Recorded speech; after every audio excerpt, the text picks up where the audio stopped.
ऊपर जो कुछ भी लिखा है इसको देखकर अब तक तो आप लोग अंदाजा लगा चुके होंगे अपने दिमाग में कि ऐसा हो ही नहीं सकता, ये बात गलत है। अरविंद केजरीवाल मस्जिद में जाकर नमाज अदा कैसे कर सकते हैं? अगर आप सोशल मीडिया पर खबरें देखना पसंद करते हैं और सोशल मीडिया के सच और झूठ से अच्छी तरीके से वाकिफ हैं, तो अब तक आप अंदाजा लगा चुके होंगे कि ये एक झूठी खबर है और आईटी सेल के द्वारा और कुछ अंधभक्तों के द्वारा फैलाया गया एक झूठा प्रोपेगेंडा है। चलो पहले आपको खबर बता देता हूं क्या खबर है। एक खबर वायरल हो रही है सोशल मीडिया पर कि बड़ी खबर, साल के पहले दिन जामा मस्जिद जाकर दिल्ली के मालिक साहब जनाब श्री अरविंद केजरीवाल ने पढ़ी नमाज, देश और दिल्ली के लिए पढ़ी दुआ। कुछ इस तरीके की खबर एक सोशल मीडिया पर वायरल हो रही है। आपको बता दें कि 1 जनवरी 2021 जो आया है नया साल, 1 जनवरी जुमे के दिन थी।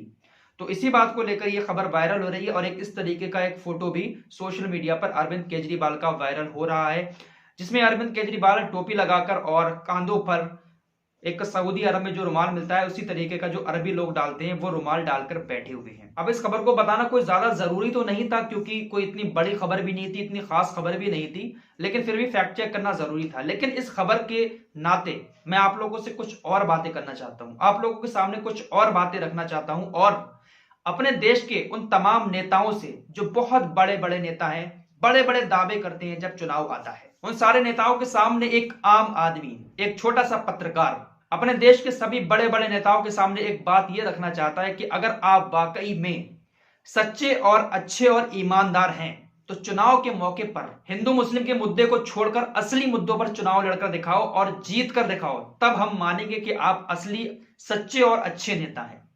यह बात मैं इसलिए कह रहा हूं क्योंकि हमारे देश में जब भी चुनाव आता है और हमारे देश के नेता जब किसी एक समुदाय में जाते हैं, हिंदू के यहां जाते हैं तो मुसलमान नेता हिंदू जैसा गेटअप अपना लेते हैं, मुसलमान के यहां जाते हैं हमारे देश के नेता तो ऐसे टोपी लगाकर, देखिए अरविंद केजरीवाल किस तरीके से टोपी और रुमाल डालकर बैठे हैं। इतनी संभाल के तो शायद कोई मुसलमान भी नमाज अदा करने नहीं जाता होगा, लेकिन ये किसी समुदाय के बीच पहुंचे हुए थे।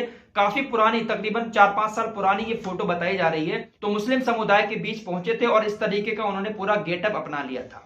अब यही अरविंद केजरीवाल जब गुरुद्वारे में जाते हैं तो वहां पर पंजाबी वाला गेटअप अपना लेते हैं। अब ये किसान आंदोलन चल रहा है, आपको पता ही है कि इस वक्त पंजाबी ज्यादा प्रोटेस्ट कर रहे हैं इस किसान आंदोलन में। तो हमारे योगी आदित्यनाथ जी हुए या फिर प्रधानमंत्री नरेंद्र मोदी हुए, तो ये लोग भी कृषि कानून को लेकर कोई सभाएं करते हैं तो आपको पगड़ी बांधे हुए नजर आते होंगे, जो पंजाबियों की पगड़ी है। तस्वीरों में आप देख सकते हैं योगी आदित्यनाथ ने भी पगड़ी बांधी है और हमारे देश के प्रधानमंत्री ने भी पगड़ी बांधी है। कल अखिलेश यादव ने भी पंजाबियों वाली पगड़ी बांधी थी, फोटो खिंचाया और उतार कर रख दी।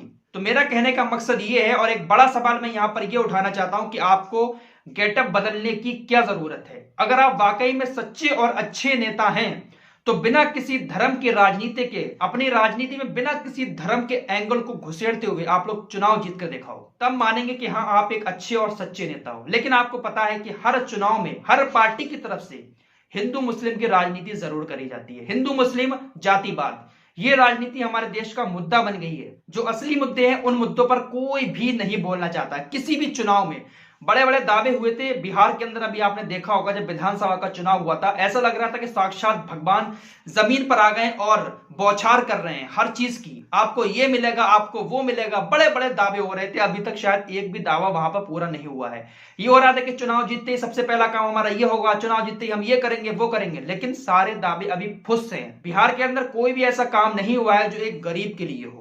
गरीब को क्या मिलता है? कुछ नहीं। सिर्फ गरीब जाता है रैलियों में, हिंदू मुस्लिम की बात होती है, कोई मुसलमान की बड़ाई करता है, कोई हिंदू की बड़ाई करता है, ऐसा ही सब चलता रहता है और लोग कहते हैं वाह ये नेता हमारा बहुत काम का है। लेकिन असली मुद्दों पर अगर आप चुनाव लड़कर दिखा दो तब मानेंगे कि हाँ आपके अंदर कुछ दम है। आप ये गेटअप जो बनाते हो ना, ट्रोल हो रहा है तो कौन सी बड़ी बात है। राहुल गांधी भी टोपी ओढ़कर कहीं भी पहुंच जाते हैं, अपना गेटअप चेंज कर लेते हैं। यूपी के चुनाव में देखा होगा आप लोगों ने, कभी मंदिर, कभी मस्जिद, कभी दरगाह। यार ये क्या है? आप जा रहे हो लेकिन अपने गेटअप को तो वैसे ही रखो ना, आप जो हो वही दिखाओ।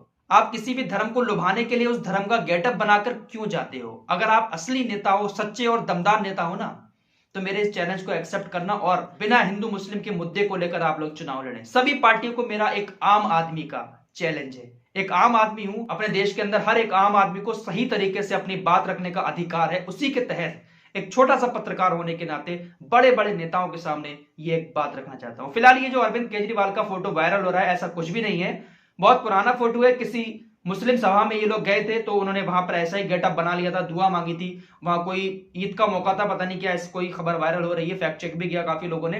तो फिलहाल ये 1 जनवरी का नहीं है, काफी पुराना है, तकरीबन 5-6 साल पुराना फोटो। इसको अब लोग ये शेयर कर रहे हैं और उनकी इमेज को थोड़ा सा गिराने की कोशिश कर रहे हैं। और इसी बात को लेकर ये देख सकते हैं, आपके सामने ट्वीट है। संबित पात्रा ने भी इसी फोटो को लेकर पहले ये ट्वीट किया था, आप देख सकते हैं। अगर ये फोटो अब का होता, 2 साल पहले संबित पात्रा ने इस फोटो को लेकर ट्वीट किया था।